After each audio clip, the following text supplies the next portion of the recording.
Lesson number 1. Sun Tzu said, "We come now to the question of encamping the army and observing signs of the enemy. Pass quickly over mountains and keep in the neighbourhood of valleys." Al Capone chose not to hide from the media and made many public appearances rather than hiding in the criminal underworld. His celebrity status made him a high visibility target for prosecutors, which eventually led to his arrest and imprisonment. Avoid high places where you can be trapped and spotted from multiple other locations. Valleys offer more space in which to manoeuvre. Lesson number 2. After crossing a river, you should get far away from it. In the Battle of Tettenhall, Anglo-Saxon kingdoms took on the Vikings, who had travelled up a river to take revenge for an earlier attack. The river took the Vikings deep into the Anglo-Saxon heartland. They ravaged the land, but they were later caught and stopped from returning. Trapped in hostile territory led to the death of some Viking kings and thousands of their men. Avoid any boundaries that are difficult to cross easily, as it is easy to become hemmed in. Use boundaries for defensive purposes if rivals struggle to cross them. Lesson number 3. If you are careful of your men and camp on hard ground, the army will be free from disease of every kind, and this will spell victory. Henry V invaded France with thousands of troops. Within a few days he had captured a French port, but a combination of bad weather and poor conditions led to the loss of around a third of his men to dysentery. Ensure the environment you spend time in is suitable.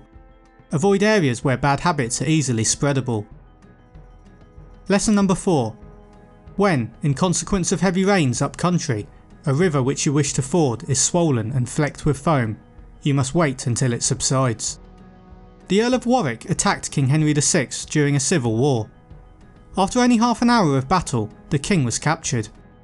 In attempting to escape, many of his soldiers drowned trying to swim across the rain-swollen river nearby. Do not attempt to overcome obstacles when the difficulty is heightened.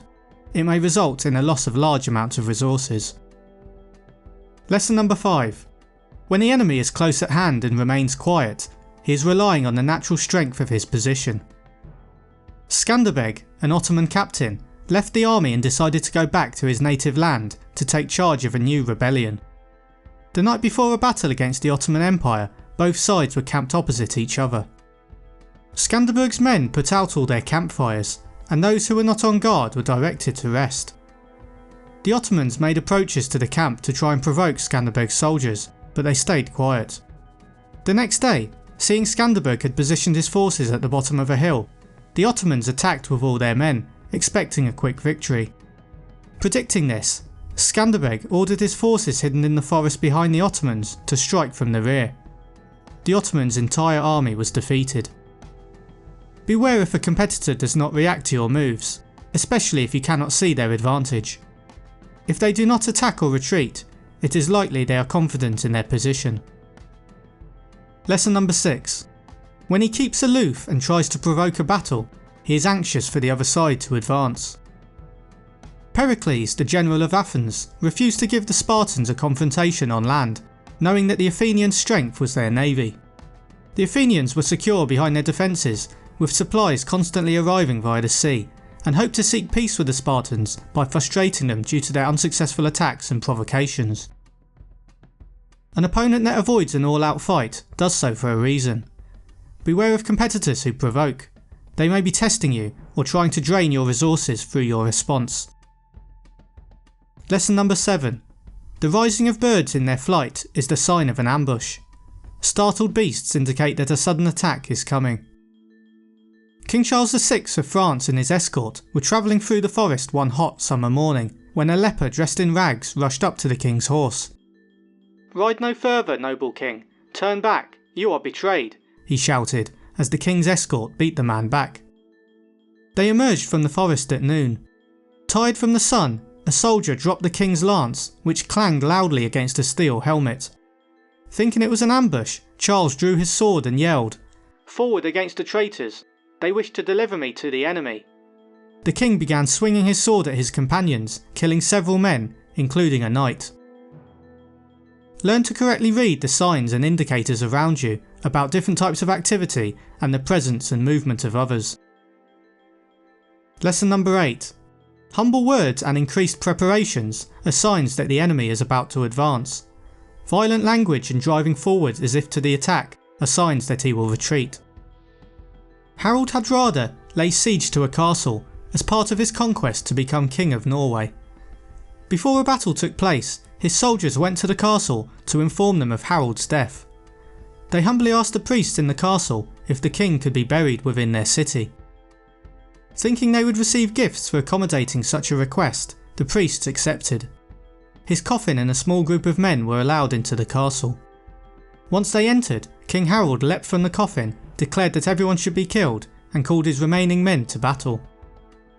Be prepared for enemies trying to deceive you with words and actions, by trying to appear as something they are not. Cambyses, the Persian ruler, sent spies acting as ambassadors to Ethiopia, offering friendship. They presented beautiful gifts to impress the Ethiopian king, but he saw through the pretend friendship. He gave the ambassadors a gift in return, a gigantic heavy bow, and informed the Persians not to attack until they had the strength to string the bow. Understand the values that your opponents follow. If they act in the same way as you but have different values, then without any formal agreement they may be trying to deceive you.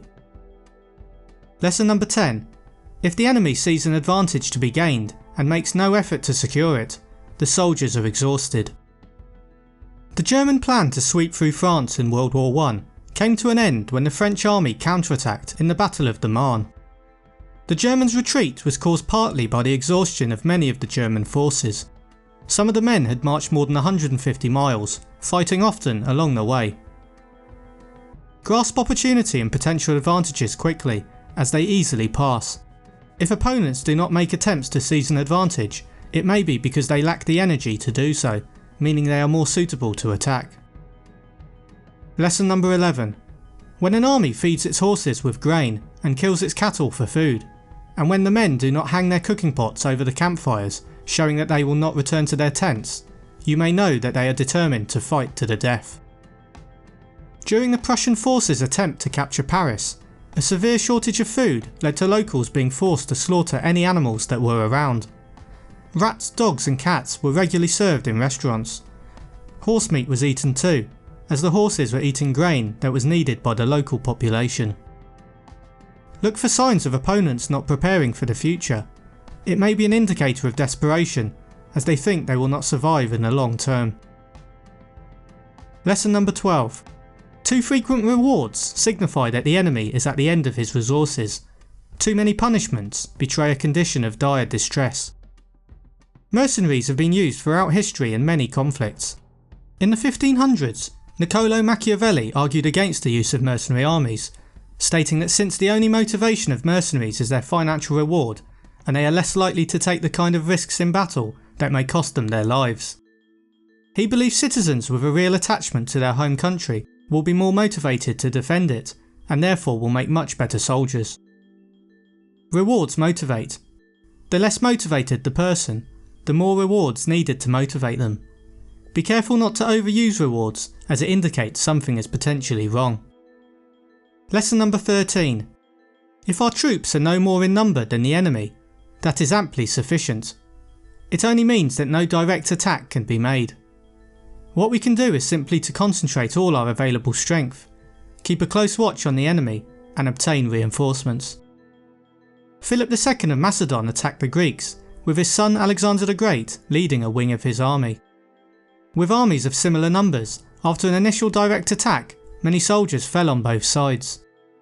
Philip's faint withdrawal on one wing lured the Athenian wing forward, weakening their line and creating a gap for Alexander to charge through. Philip's superior tactics led to a crushing victory. When you have many tactics available to use, a direct conflict with an equal force is risky and wasteful. Use your superior skill in other ways. Lesson number 14. He who exercises no forethought but makes light of his opponents is sure to be captured by them. The disastrous British charge of the Light Brigade was a suicidal charge into Russian heavy guns. Seeing the Russians taking away some captured British guns, Lord Raglan tried to stop them and made an emotional rather than tactical decision. A combination of lack of planning and inefficient communication led to men charging down the wrong valley, attacking the wrong target. Always think before acting. Victories are won in the planning, even though the plans may have to change once being carried out. Lesson number 15.